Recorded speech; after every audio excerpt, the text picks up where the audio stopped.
Welcome to Epic Begins with One Step Forward, the podcast that reveals how to plan, achieve, and enjoy the journey of creating epic results in your life, business, health, and relationships. Here's your host, best-selling author and motivational speaker, Zander Sprague.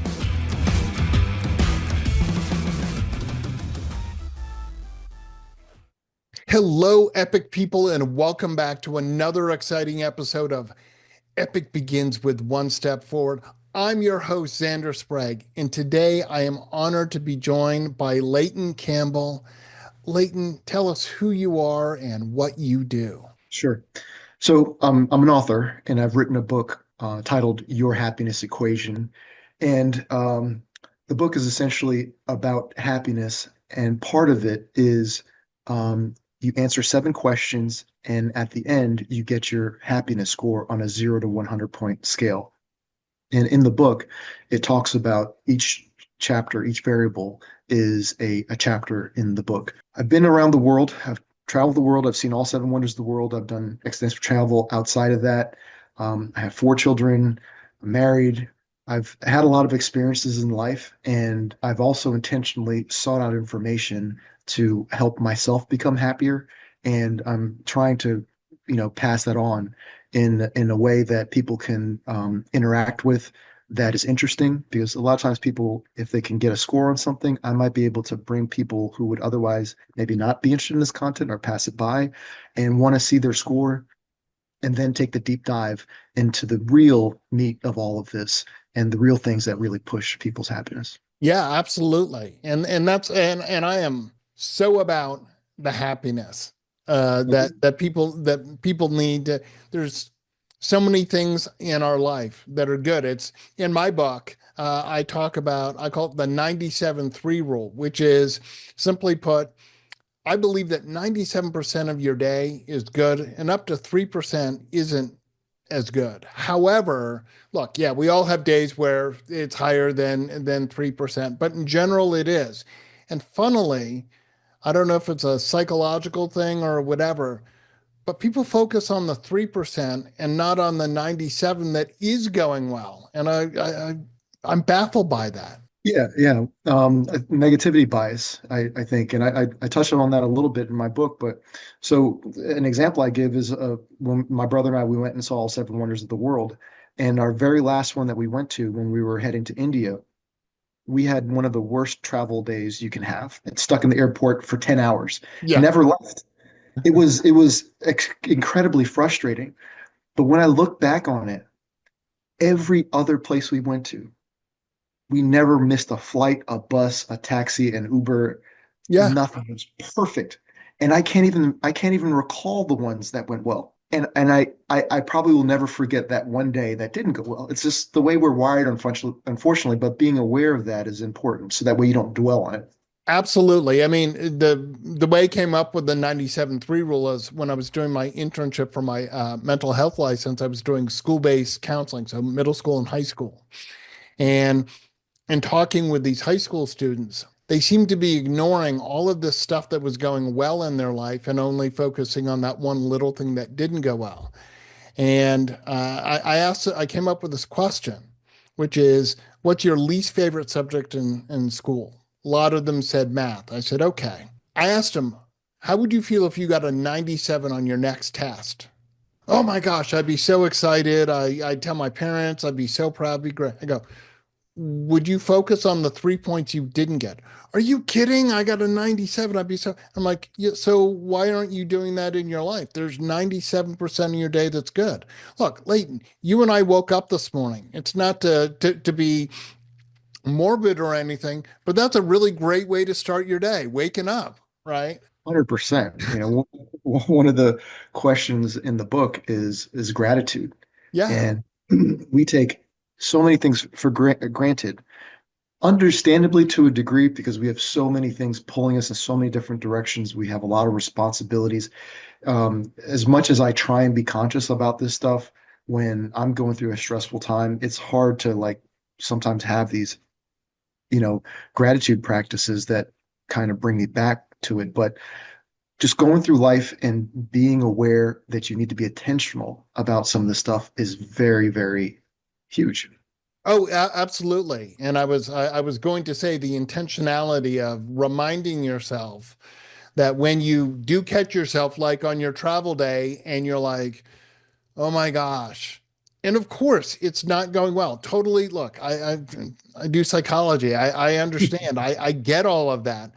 But I also think there's, uh, you remind yourself that there is actually, even within all of that, having to wait 10 hours, there's probably some experiences of that day that if you look back, you're like, well, okay, that was cool, or that was interesting, or I learned this about myself, about my brother, about the people I was around as we were sitting in this airport. Absolutely. And I too have been able to travel and have had those travel days where you're like, oh my gosh, Yeah, what more is going to go, like Murphy's Law seems to be just dogging me today. yeah, yeah. We had a on my brother and I were the constant in all of the Seven Wonders, but we had different people with us at different times. Sure. And on the India trip, we had a friend of mine from jujitsu who came with us, and he's always wanted to go to India. And he, to his credit, he was like, "Yes, I'm gonna go," Sure. and he came with us. And I told him, I was like, "We're having a rough day right now, but that only means that something really awesome is around the corner." Because in order to get anything great, you have to go through something. And we're just doing that now. And yeah, I'm not perfect. And sometimes I get caught up in it as well, too. But to have that thought in your mind is really powerful. Absolutely. Absolutely. And again, it comes back to that intentionality of remind, like let me look and say what has gone right. Yes, these things aren't going right today, but what is going right? Wow, look at and I really do believe that so much more of our day goes right than goes wrong. The other Yeah. the other thing I try and help, give perspective for people is um in baseball. You make it into the Hall Uh, of Fame if you have an over a 300, batting average. And I'm not trying to discount that. But let's say you and I are doing 9 hours of work and activity or whatever. And for us to have a Hall of Fame day, we only have to get 3 hours right. That's not a particularly high bar to go. I, I got I got 3.5 hours of it right today. I got 5.5 wrong, but it's still a Hall of Fame day. It's yeah. all Yeah. about the perspective that we set for ourselves and for everyone else. Yeah. I have high hopes for this project and I think it's going to go really well. And one of the goals is to potentially get like a best-selling author title. I have heard no so many times doing this. No, I don't want to publish your book. No, I don't want to be your literary agent. No, I don't want to write you an endorsement. No, I don't want to buy your book. I mean, I've heard no a million times, it Sure. feels like. But what keeps me going is I feel like I am doing something that can definitely help people. But you can focus on the nose and be paralyzed by it. Or I got a really great message from a person today. And one of a post that I made, I said, I hope this project will have an impact. And a person who I recently met, I don't have like a long-term relationship with Sure. him. He was like, what do you mean hope? Or what do you mean will have an impact? You already have had an impact. Yeah. And I'm like, that's awesome. Yeah, That no, totally, totally. No, I get you. I've got my books, and when I get some feedback that someone liked the book, it was helpful, it totally makes my day. I'll be honest. I could float on that for a couple of days ago. Oh man, it's not going. Oh wow, look at that really great comment. Someone liked it. Awesome. Yeah, and it's one of those things like these people that we look up to that are very successful, we see them as a finished product, but there's a process that they went through. And you talk about Hall of Fame baseball players. Yeah, The same thing applies to pretty much every sport. Basketball, usually the person who they go through a process where they're not good and they put in work and effort, they become great, and we just think that that finished product is the whole story, but it's really not. They have to go through a lot to get there. And it's really a lesson you can take from that in life is where are you going to put your focus? Are you going to focus on the things that didn't go well? and the things that are negative, or are you going to try and shift to the things that you can do, the things that have gone well, the people who've helped you, the people you've helped? It's Right. very powerful. Absolutely. And on any epic journey, there are detours, there are struggles. Failure is part of the journey. No one gets it right 100% of the time. And Yeah. if we just hammer the baseball analogy for just a moment more, one out of every three times at bat, you get some kind of a hit in your career. Pretty incredible. I was lucky. My first job out of college, I was working in a front desk of a hotel in San Francisco, and we had a National League baseball team stayed with us when they were playing the Giants. So I had the opportunity to meet all these professional players, and since they came in a couple of times a year, and I was there for a couple of years, I got to know them a little. Like, I mean, they recognized me and stuff, and that was great. But I got to, actually have some conversations. And the amazing thing was, almost to the man, they all said, "I can't believe I get paid to play this because I love baseball so much, I would pay to go play. Like the fact that I make money from this is incredible." And I think that there is that passion. I know I have it. I can tell that you have it, which is, yeah, the getting paid for what we're doing is awesome, but it's not the reason we're doing it. We're doing it because we're passionate about helping people, about bringing positivity, happiness, epicness to life. Little question for you about the happiness equation. Sure. What is it? How does it work? Okay. So I'll give you the backstory and we can kind of go through the questions Sure. and stuff. But it started as a conversation with my children. We were Mm, sitting down talking. We have all types of crazy, interesting, fun conversations. mm, And I was like, "Hey guys, let's see if we can come up with an equation for happiness." And I did that because one of my sons was like, I could see he was down, and mhm. sometimes the direct approach is not the way, Yeah. the roundabout approach. So we're talking about it, and at the end of the conversation, I look at what I have. I was like, man, there's something here, I think. And it was powerful. It was a very rudimentary version of it, but there was something there.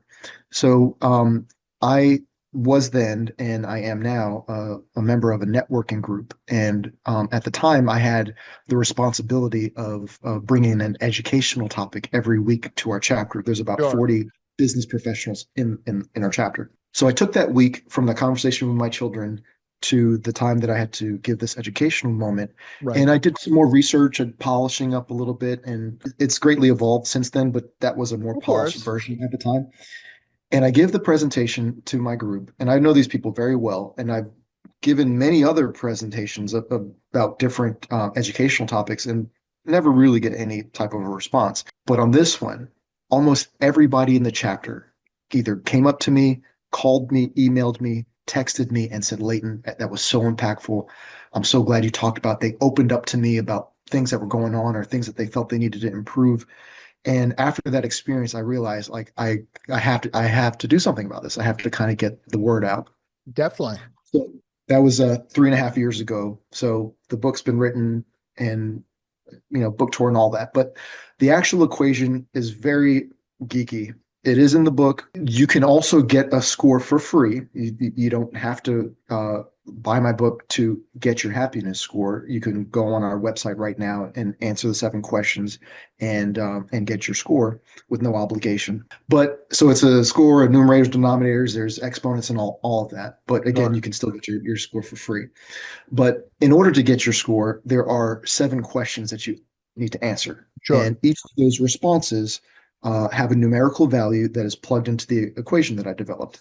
Sure. So I can go through the 7 questions if that's a good time to do that. Sure, absolutely. I mean, yeah, I'm fascinated. I want to know. Okay, awesome. So the very first question is, are your basic human needs being met? And that is a yes or no question. Right. In the book, I talk about Maslow's hierarchy of needs. So there's some Exactly. Yeah, exactly. yeah, there's some research and science behind it, but Sure. to really do a deep dive on happiness, you want to make sure your basic needs are being met because that's going to limit your ability either be happy at all or the level of happiness you can achieve. If you're not sure how you're going to eat, or if you don't feel secure or safe, or you don't have shelter, Absolutely. Yeah. you're going to be very capped in that. So that's the very, very first question.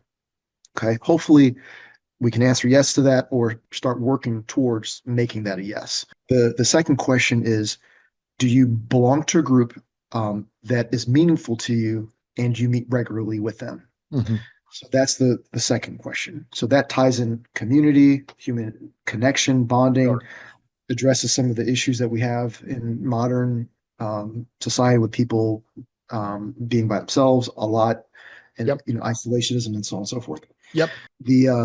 The next question is, on an A plus to F scale, how would you rate the value that you bring to the groups that you belong to? This is not all the groups you belong to. This is the groups that are important to you. Right.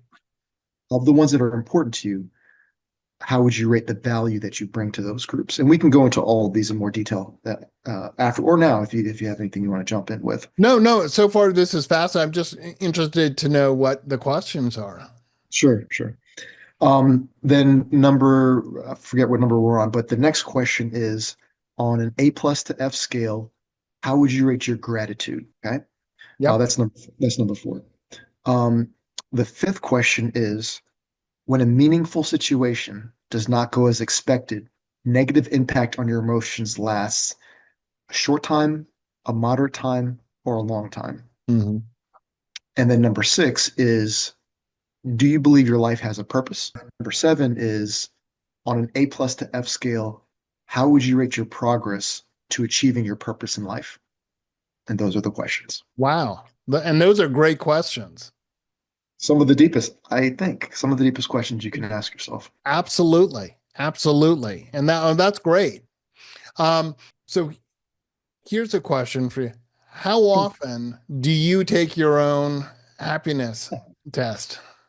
I know. Okay, so the power of the test is to really identify an area that you need to work on. Definitely areas of development. Yeah, Absolutely. yeah. So I encourage people to not get hung up on your score. Oh, sure. Yeah, and don't try and like get 100%. Like that's not really, that can end up causing you to be less happy if you're very fixated on your score and you're trying to do everything you can to like maximize it.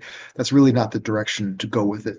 The best place to go with it is to take the the quiz, identify an area that you're like, wow, I thought I was better at that, or I Yeah. felt I could do better with that. And then you take that one thing and then you start to work on it.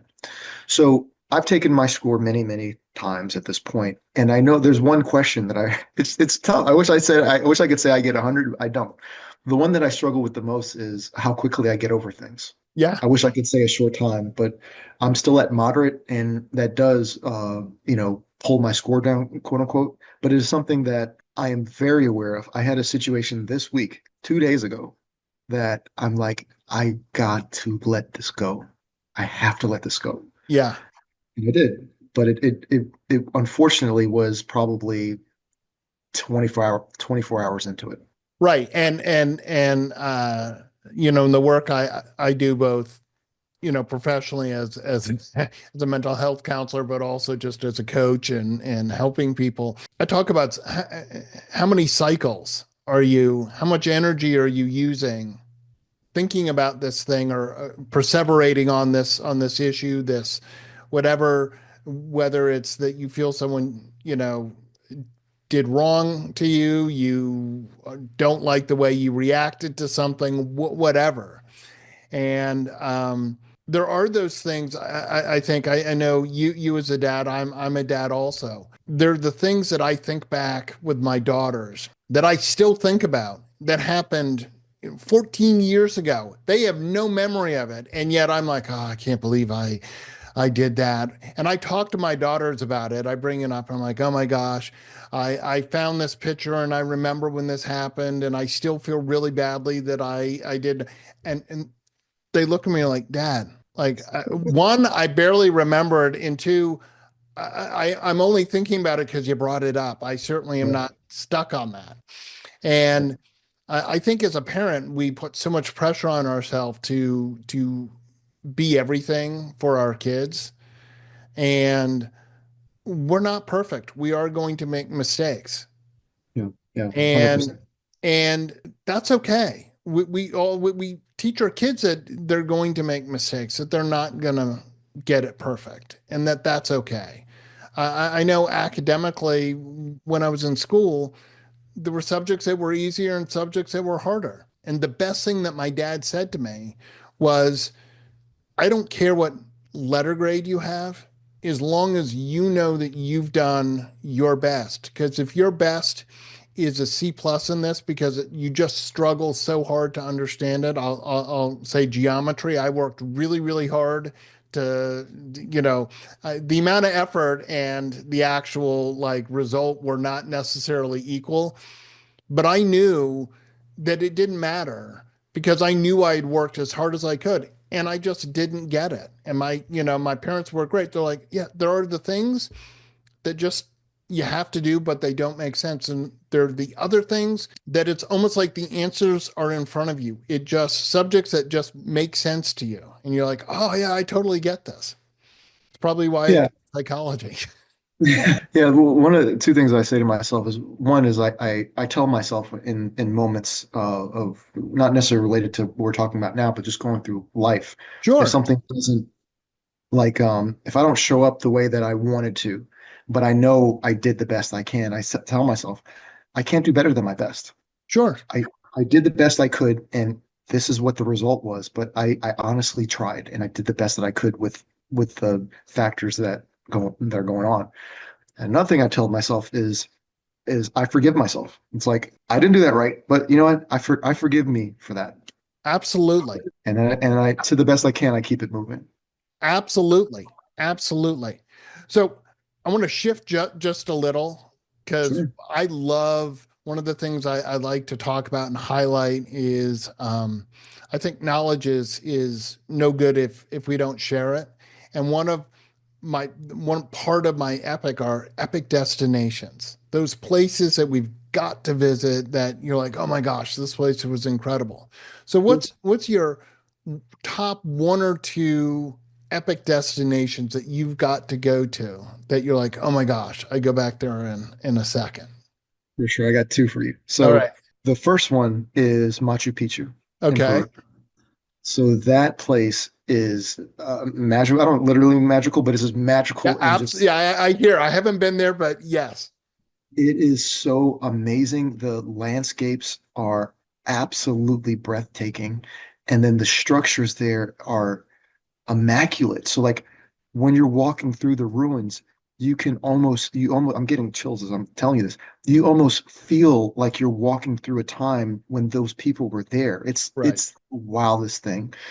And we went to Machu Picchu as an accident. We didn't know, I had no idea what Machu Picchu was. We were like, hey, let's just go to somewhere in South America. Where's the cheapest flight from Miami? Yeah. And well, Peru was okay, cool. Let's go to Peru. Well, what are we gonna do in Peru? I don't know. What's the coolest thing to do in Peru? Machu Picchu. Okay, so we'll go there. We had no idea what we were getting into, and it just blew us away. So Machu Picchu for sure, number one. And then that is kind of what kicked off the seven wonders of the world. Because when we were there, we were like, if this is on the list of seven wonders of the world, what else is on the list? Yeah. So that's that one. And then this one is not on the wonders of the world, but I think it should be because there were some that maybe shouldn't have been. But Pompeii, Okay. Pompeii, we were in Italy to see the Colosseum, and the Yeah. Colosseum was very interesting. But we Sure. went and saw some of the other things. But I got a similar feeling in Pompeii as I did in Machu Picchu, because some of those almost entire the portions of the city are intact, and you walk through their living rooms. It is wild. It is very, very interesting. I would make the case that it should be on the several wonders of the world list, but I would say those two. If you can only see two things in the world of the things that I've seen, I Yeah. would recommend Machu Picchu and Pompeii. Absolutely. And did you get to see Victoria Falls? I have not. I have not. I've been to Egypt and Africa, but I have not been to Victoria Falls. It is definitely on the list. Victoria, I've been fortunate to see Victoria Falls, and it is incredible, to watch like a million gallons a second come over, and that's amazing. One thing I want to share of Hmm? sort of things not necessarily meeting the expectation, even though you didn't think you had expectations. When I was in South Africa, I went to the Cape of Good Hope, and I was like, oh my God, this is great. The end of the African continent. And although I don't think I had an expectation, I believe I did. So we're like, all right, here we go, and we go out, and there's some rocks and there's water, and technically on the left is the Indian Ocean, and the Atlantic Ocean is on the right, and here we are at the end of the African continent.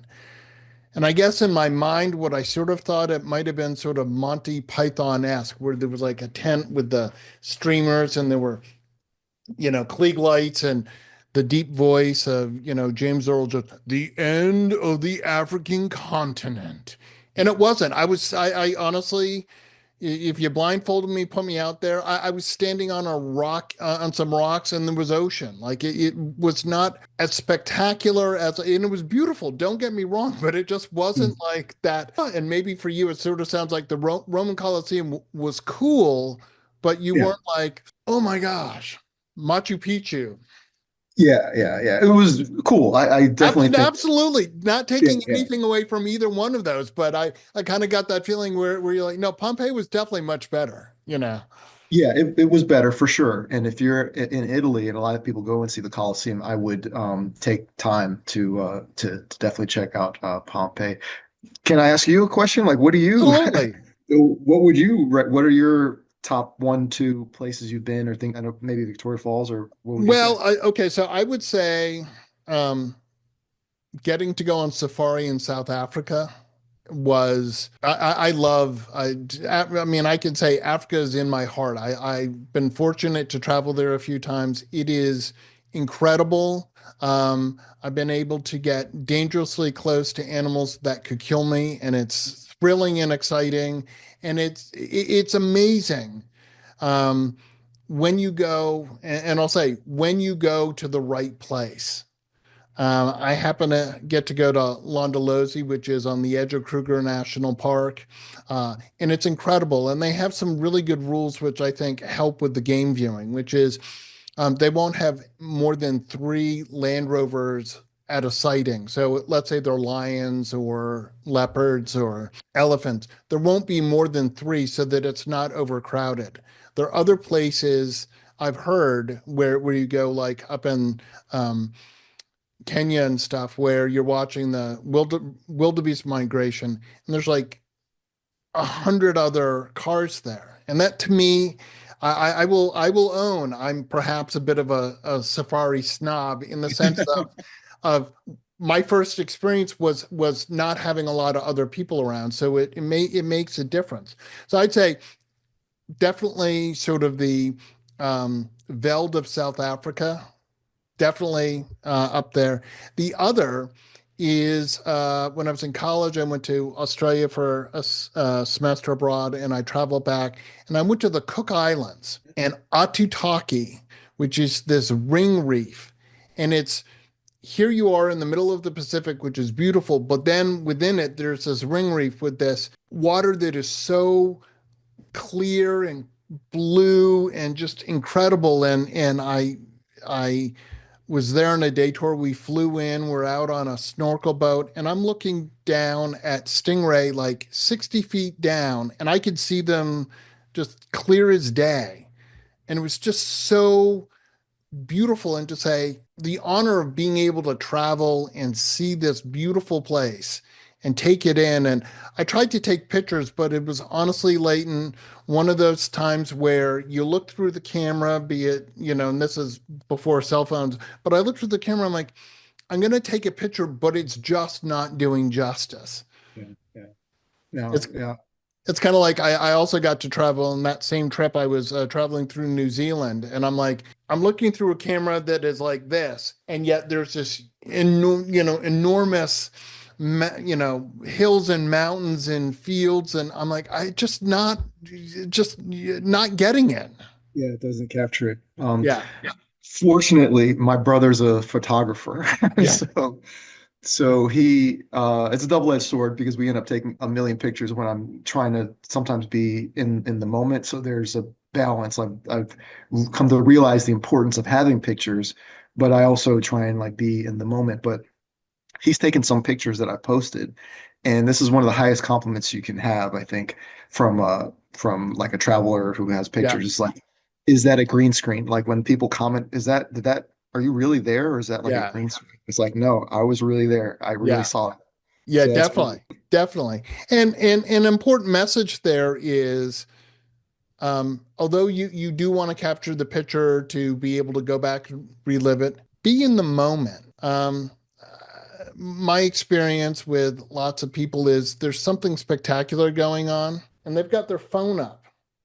I've been to some concerts where I'm like, why are you filming this? Why is your camera up in front of your face? I'm here to enjoy the music. I came here intentionally because I wanted to hear it live. I don't want to stand behind you and see your screen. yeah, yeah. It's the world now. I think a lot of those people are, and I'm guilty of it too at times, but a lot of those people are recording the moment so that they can show their friends and the people who follow them that I was at a great concert. Right. Because I know a lot of people, and I have done it myself. I don't know anyone who goes back and watches their concert footage like years later. Like they don't. People don't No, do or you're like, oh yeah, I was there. Do you want to see the video? And I'm like, no. No, I want you to describe it in your own words. I'm sure it was incredible, you know? Yeah. Anyway, well, Leighton, how can people get to your website to take the happiness equation, to find your book and find you and Sure. interact with you? Yeah, best place to find out more information about the project and to pre-order the book if you'd like, or to get your completely free happiness score is our website, and that is yourhappinesseq.com. So Cool. that's where you can do all of that. And if you want to like follow us on social media, the best platform to do that is on Instagram, and that's at yourhappinesseq. Cool. Well, thank you so much. And Leighton, so much fun to talk to you. If I might Likewise. say, truly epic to talk to you. I love what you're doing. I think it's so important. And, I look forward to supporting you. Thanks, Xander. I really appreciate the opportunity to come on today. No problem. And if you're ready to step into your epic, go to epicbegins.com. There are courses there for you to jumpstart your epic. As always, remember, epic choices lead to the epic life that you want. Get your gift copy of the award-winning book Epic Begins with One Step Forward at epicbegins.com. That's a wrap on this episode of Epic Begins with One Step Forward with your host, Zander Sprague, best-selling author, internationally acclaimed public speaker, and licensed professional clinical counselor. To make your next conference or event epic, send an email to Zander at zander@epicbegins.com. Be sure to subscribe so you don't miss the next episode. Remember, epic choices, epic life.